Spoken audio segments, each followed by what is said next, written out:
মাদকদের জন্য আমরা একটা স্পেশাল কারাগারেরও চিন্তা ভাবনা করা হচ্ছে। পিটাপিটি মারামারি লেগে আছে, এখানে আমরা একটা কম্বিং অপারেশন করার চিন্তা ভাবনা করছি। আমি ডিএজিরে বলছি একটা কম্বিং অপারেশন করে, যে কম্বিং অপারেশনে আর্মি, র্যাব, এরা দরকার হলে আনসার সবাই থাকবে, এবং ওখান থেকে ওই স্পেশালি কী বলে রায়পুরে এখানে হাতিয়ারও রয়েছে, এগুলি যেন উদ্ধার করা যায় এবং সন্ত্রাসীগুলি যেন ধরা যায়। এই জন্য আপনাদেরও একটু সাহায্য এবং সহযোগিতার দরকার হবে।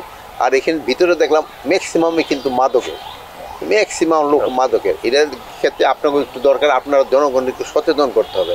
মাদকের তো কোনো উপকার তো নেই, এটা অপকার ছাড়া কিন্তু কোনো উপকার নেই। এটি করবেন। আর এই মাদকদের জন্য আমরা একটা স্পেশাল কারাগারেরও চিন্তা ভাবনা করা হচ্ছে।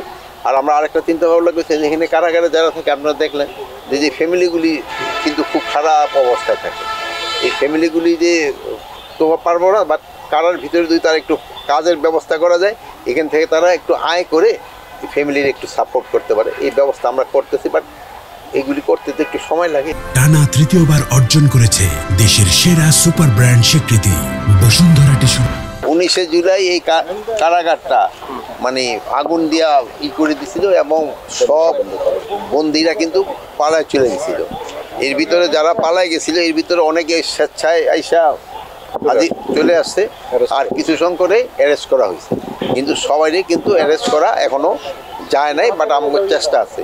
এবং কিছু হাতিয়ারও উদ্ধার হয়েছে, অনেক হাতিয়ার চলে গেছিল, বাট ম্যাক্সিমাম হাতিয়ারই উদ্ধার হয়েছে।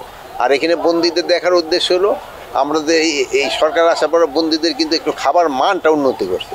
আগে যেই পরিমাণ তাদের খাবার দেওয়া হতো, এখন একটু খাবারের মানটা উন্নত করা হয়েছে।